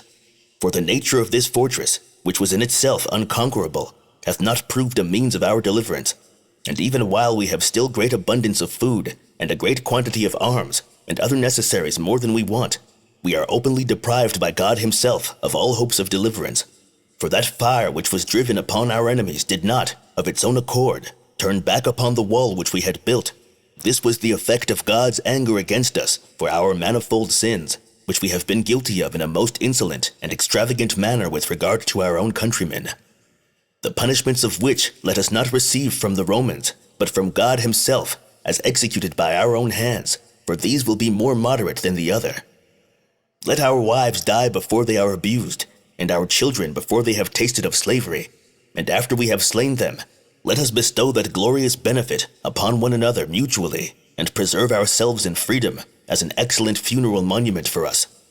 But first, let us destroy our money and the fortress by fire, for I am well assured that this will be a great relief to the Romans, that they shall not be able to seize upon our bodies, and shall fail to our wealth also.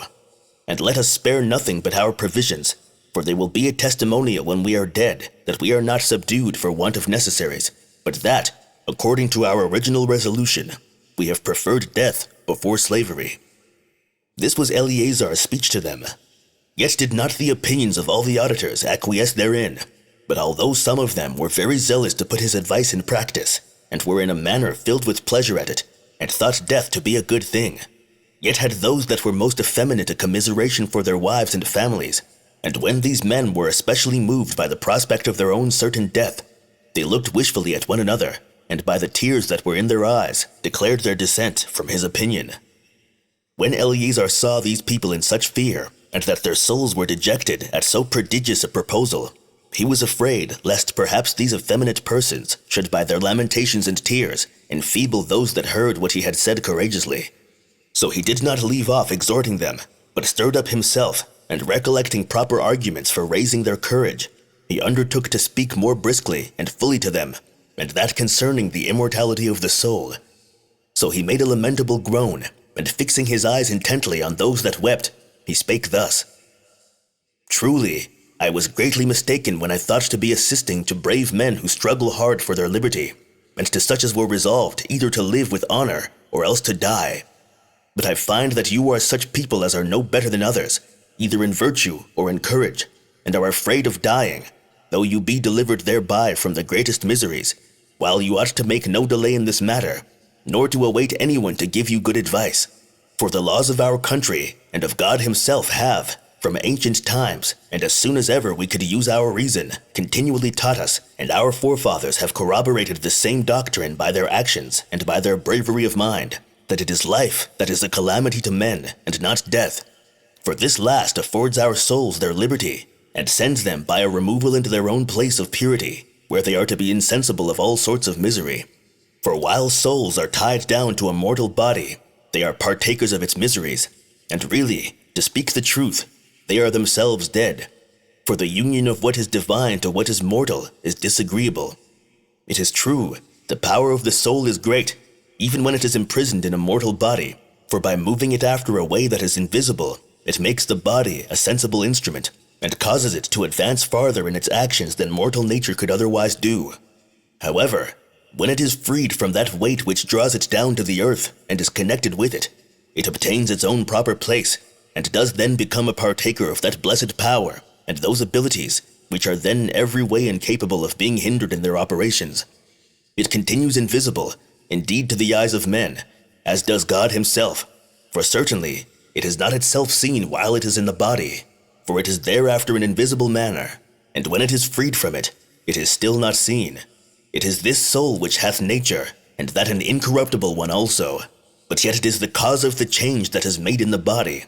For whatsoever it be which the soul touches, that lives and flourishes, and from whatsoever it is removed, that withers away and dies. Such a degree is there in it of immortality.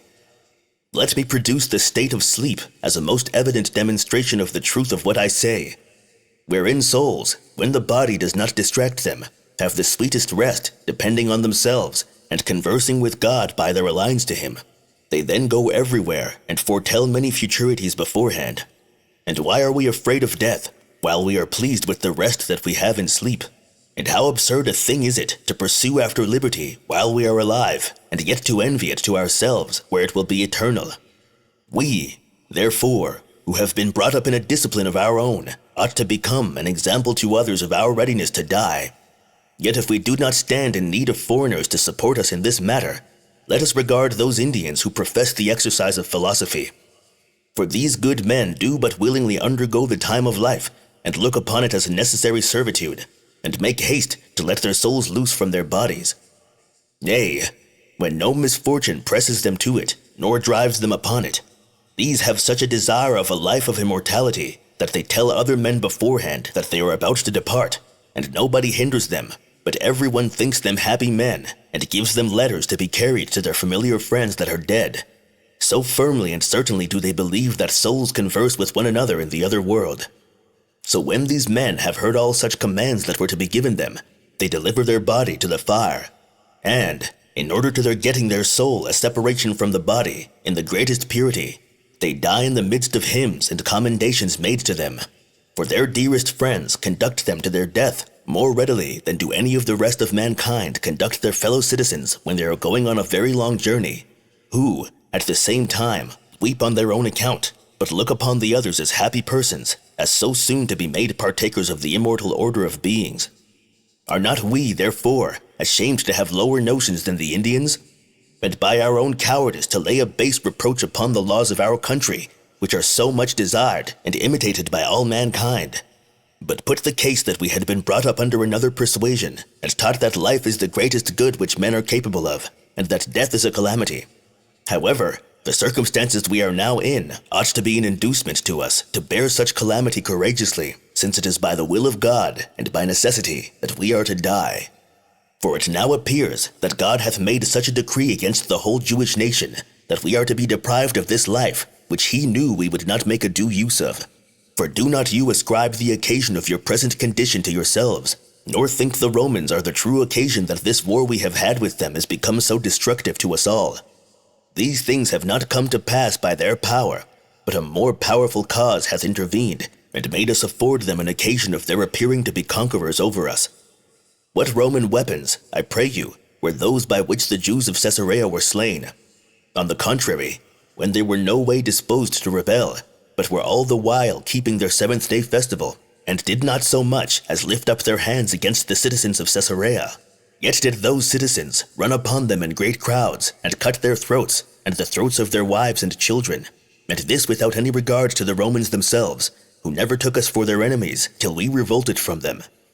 But some may be ready to say that truly the people of Caesarea had always a quarrel against those that lived among them, and that when an opportunity offered itself, they only satisfied the old rancor they had against them. What then shall we say to those of Scythopolis, who venture to wage war with us on account of the Greeks? Nor did they do it by way of revenge upon the Romans, when they acted in concert with our countrymen. Wherefore you see how little our good will and fidelity to them profited us, while they were slain, they and their whole families, after the most inhuman manner, which was all the requital that was made them for the assistance they had afforded the others. For that very same destruction which they had prevented from falling upon the others, did they suffer themselves from them, as if they had been ready to be the actors against them. It would be too long for me to speak at this time of every destruction brought upon us, for you cannot but know that there was not any one Syrian city which did not slay their Jewish inhabitants, and were not more bitter enemies to us than were the Romans themselves.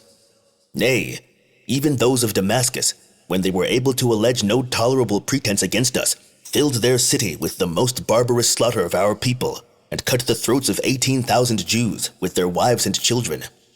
And as to the multitude of those that were slain in Egypt, and that with torments also, we have been informed they were more than 60,000. Those, indeed, being in a foreign country, and so naturally meeting with nothing to oppose against their enemies, were killed in the manner forementioned. As for all those of us who have waged a war against the Romans in our own country, had we not sufficient reason to have sure hopes of victory? For we had arms, and walls, and fortresses so prepared as not to be easily taken, and courage not to be moved by any dangers in the cause of liberty, which encouraged us all to revolt from the Romans. But then, these advantages sufficed us but for a short time, and only raised our hopes, while they really appeared to be the origin of our miseries. For all we had hath been taken from us, and all hath fallen under our enemies, as if these advantages were only to render their victory over us the more glorious, and were not disposed for the preservation of those by whom these preparations were made. And as for those that are already dead in the war, it is reasonable we should esteem them blessed, for they are dead in defending, and not in betraying their liberty. But as to the multitude of those that are now under the Romans, who would not pity their condition, and who would not make haste to die before he would suffer the same miseries with them? Some of them have been put on the rack, and tortured with fire and whippings, and so died. Some have been half devoured by wild beasts, and yet have been reserved alive to be devoured by them a second time, in order to afford laughter and sport to our enemies. And such of those as are still alive are to be looked on as the most miserable, who, being so desirous of death, could not come at it. And where is now that great city, the metropolis of the Jewish nation, which was fortified by so many walls round about, which had so many fortresses and large towers to defend it, which could hardly contain the instruments prepared for the war, and which had so many 10,000s of men to fight for it? Where is this city that was believed to have God himself inhabiting therein? It is now demolished to the very foundations, and hath nothing but that monument of it preserved. I mean the camp of those that have destroyed it, which still dwells upon its ruins. Some unfortunate old men also lie upon the ashes of the temple, and a few women are there preserved alive by the enemy, for our bitter shame and reproach. Now, who is there that revolves these things in his mind, and yet is able to bear the sight of the sun, though he might live out of danger? Who is there so much his country's enemy, or so unmanly, and so desirous of living as to not repent that he is still alive? And I cannot but wish that we had all died before we had seen that holy city demolished by the hands of our enemies, or the foundations of our holy temple dug up after so profane a manner. But since we had a generous hope that deluded us, as if we might perhaps have been able to avenge ourselves on our enemies on that account, though it be now become vanity, and hath left us alone in this distress, let us make haste to die bravely. Let us pity ourselves, our children, and our wives, while it is in our power to show pity to them. For we are born to die, as well as those were whom we have begotten. Nor is it in the power of the most happy of our race to avoid it. But for abuses and slavery, and the sight of our wives led away after an ignominious manner, with their children, these are not such evils as are natural and necessary among men, although such as do not prefer death before those miseries, when it is in their power so to do, must undergo even them, on account of their own cowardice. We revolted from the Romans with great pretensions to courage, and when, at the very last, they invited us to preserve ourselves, we would not comply with them. Who will not, therefore, believe that they will certainly be in a rage at us, in case they can take us alive? Miserable will then be the young men, who will be strong enough in their bodies to sustain many torments. Miserable also will be those of elder years, who will not be able to bear those calamities which young men might sustain. One man will be obliged to hear the voice of his son imploring help of his father, when his hands are bound, but certainly our hands are still at liberty, and have a sword in them. Let them be subservient to us in our glorious design. Let us die before we become slaves under our enemies, and let us go out of the world, together with our children and our wives, in a state of freedom. This is what our laws command us to do. This is what our wives and children crave at our hands. Nay, God himself hath brought this necessity upon us, while the Romans desire the contrary, and are afraid lest any of us should die before we are taken. Let us therefore make haste, and instead of affording them so much pleasure as they hope for in getting us under their power, let us leave them an example which shall at once cause their astonishment at our death and their admiration of our hardiness therein. Chapter 9. How the people that were in the fortress were prevailed on by the words of Eleazar, 2 women and 5 children only excepted, and all submitted to be killed by one another.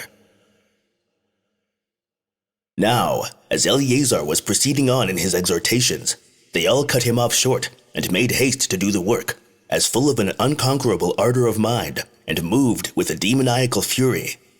So they went their ways, as one still endeavoring to be before another, and as thinking that this eagerness would be a demonstration of their courage and good conduct, if they could avoid appearing in the last class. So great was the zeal they were in to slay their wives and children, and themselves also. Nor, indeed, when they came to the work itself, did their courage fail them, as one might imagine it would have done, but they then held fast the same resolution without wavering, which they had upon the hearing of Eleazar's speech, while yet every one of them still retained the natural passion of love to themselves and their families, because the reasoning they went upon appeared to them to be very just, even with regard to those that were dearest to them. For the husbands tenderly embraced their wives, and took their children into their arms, and gave the longest parting kisses to them, with tears in their eyes. Yet at the same time did they complete what they had resolved on, as if they had been executed by the hands of strangers, and they had nothing else for their comfort but the necessity they were in of doing this execution to avoid that prospect they had of the miseries they were to suffer from their enemies.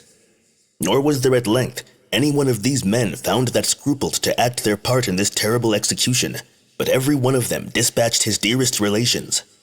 Miserable men indeed were they, whose distress forced them to slay their own wives and children with their own hands, as the lightest of those evils that were before them. So they, being not able to bear the grief they were under for what they had done any longer, and esteeming it an injury to those they had slain to live even the shortest space of time after them, they presently laid all they had in a heap, and set fire to it.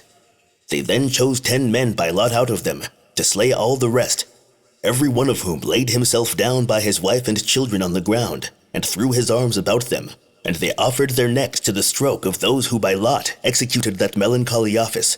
And when these 10 had, without fear, slain them all, they made the same rule for casting lots for themselves, that he whose lot it was should first kill the other 9, and after all should kill himself.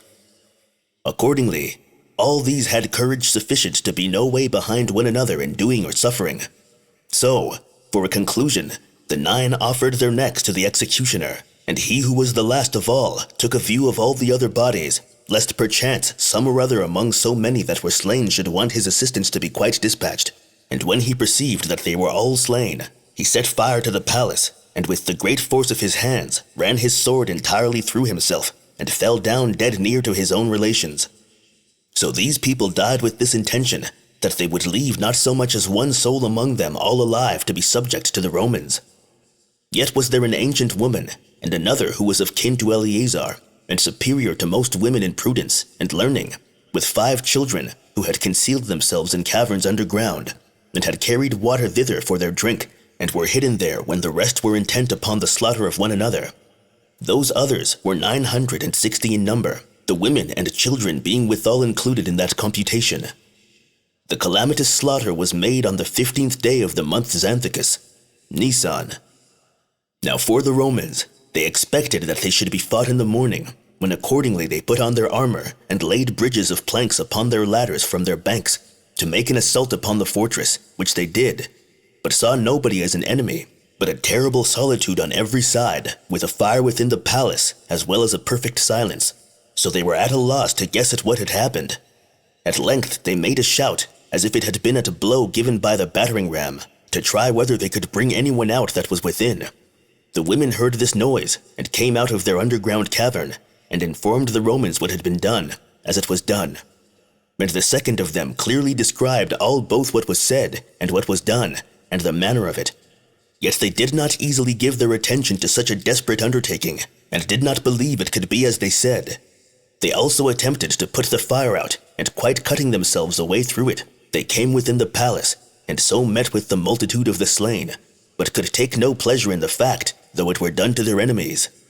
Nor could they do other than wonder at the courage of their resolution, and the immovable contempt of death, which so great a number of them had shown, when they went through with such an action as that was.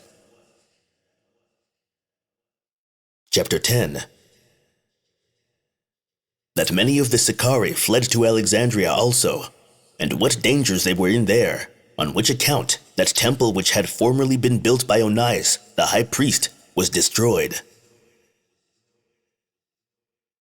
When Masada was thus taken, the general left a garrison in the fortress to keep it, and he himself went away to Caesarea. For there were now no enemies left in the country, it being all overthrown by so long a war.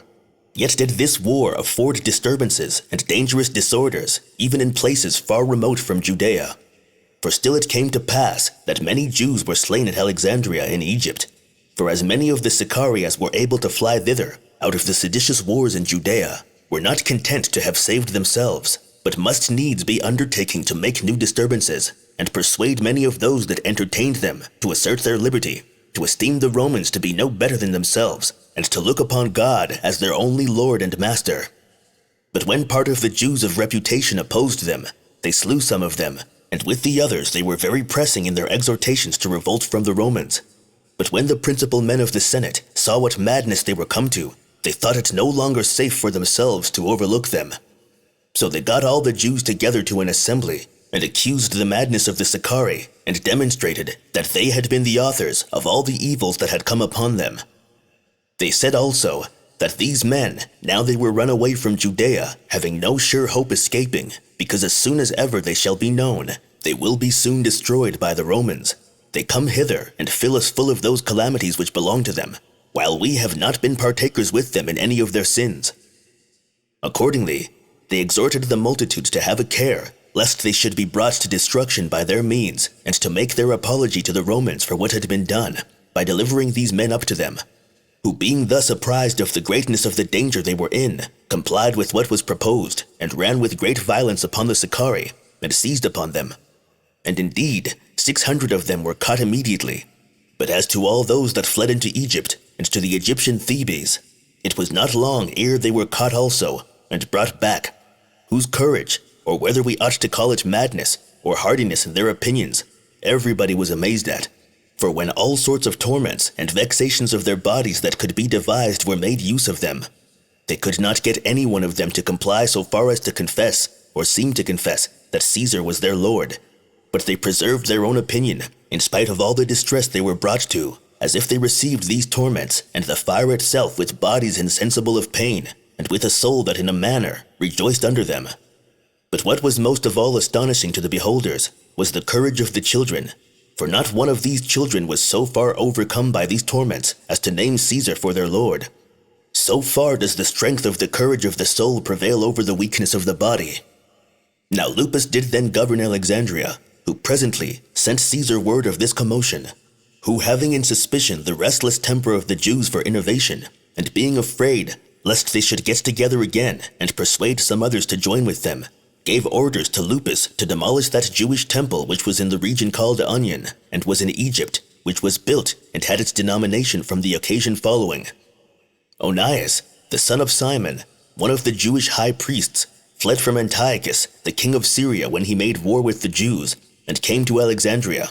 And as Ptolemy received him very kindly on account of his hatred to Antiochus, he assured him that if he would comply with his proposal, he would bring all the Jews to his assistance.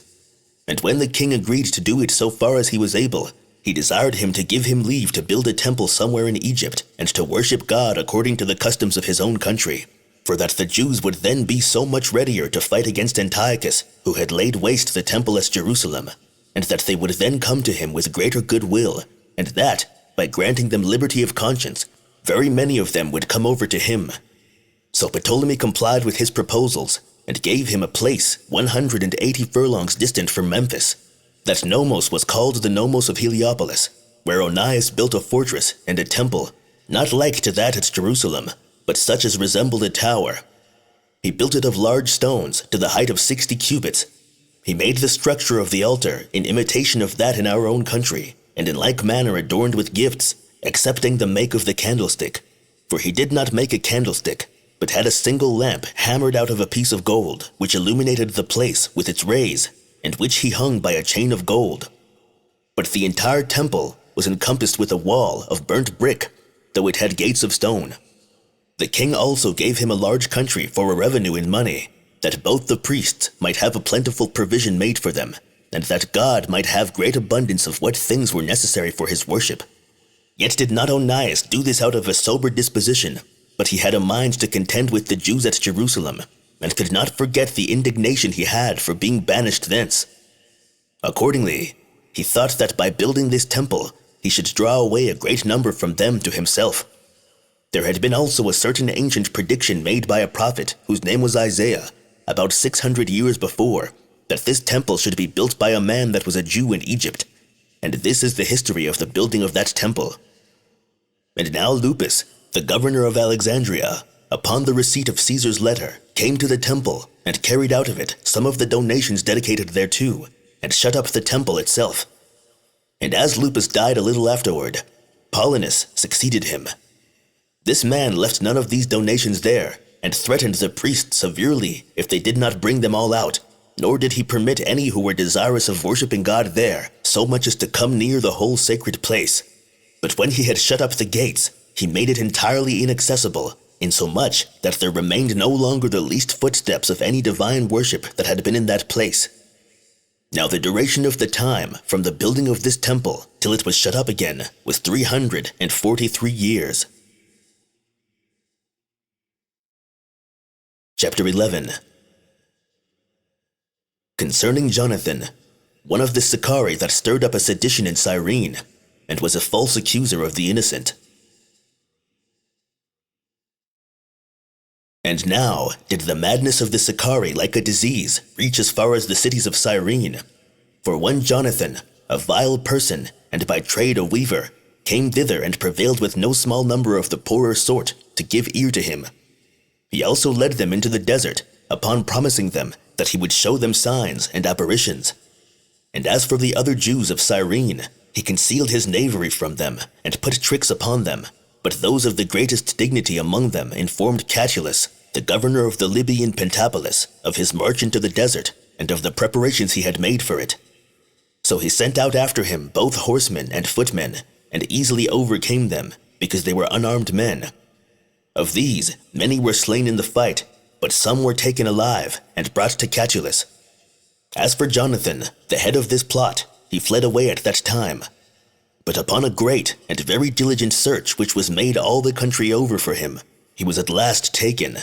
And when he was brought to Catullus, he devised a way whereby he both escaped punishment himself and afforded an occasion to Catullus of doing much mischief. For he falsely accused the richest men among the Jews, and said that they had put him upon what he did. Now Catullus easily admitted of these his calumnies, and aggravated matters greatly, and made tragical exclamations that he might also be supposed to have had a hand in the finishing of the Jewish war.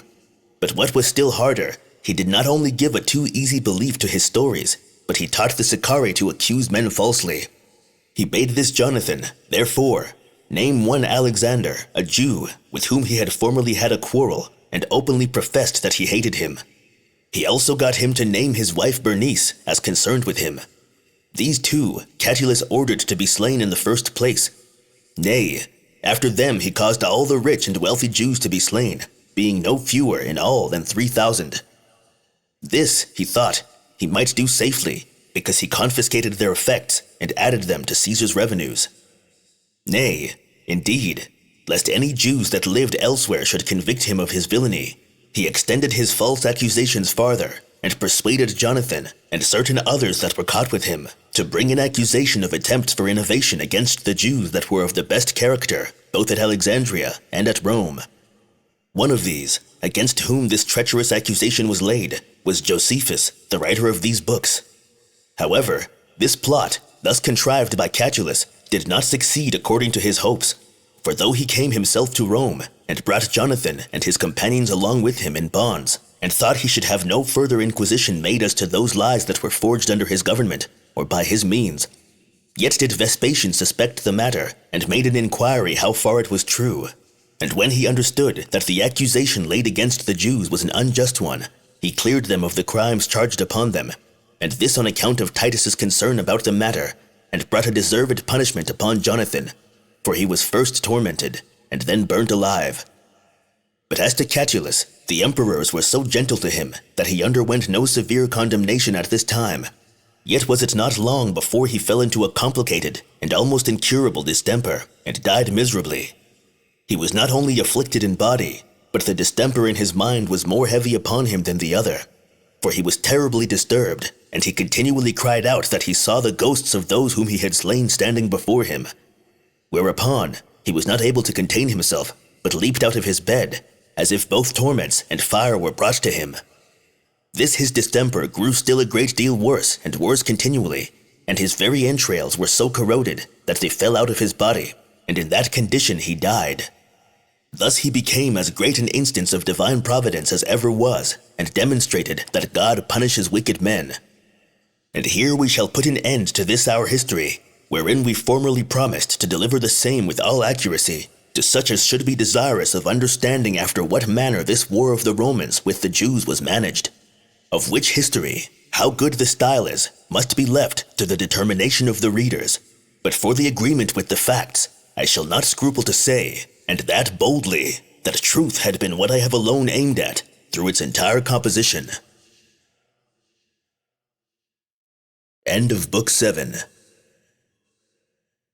End of the Wars of the Jews.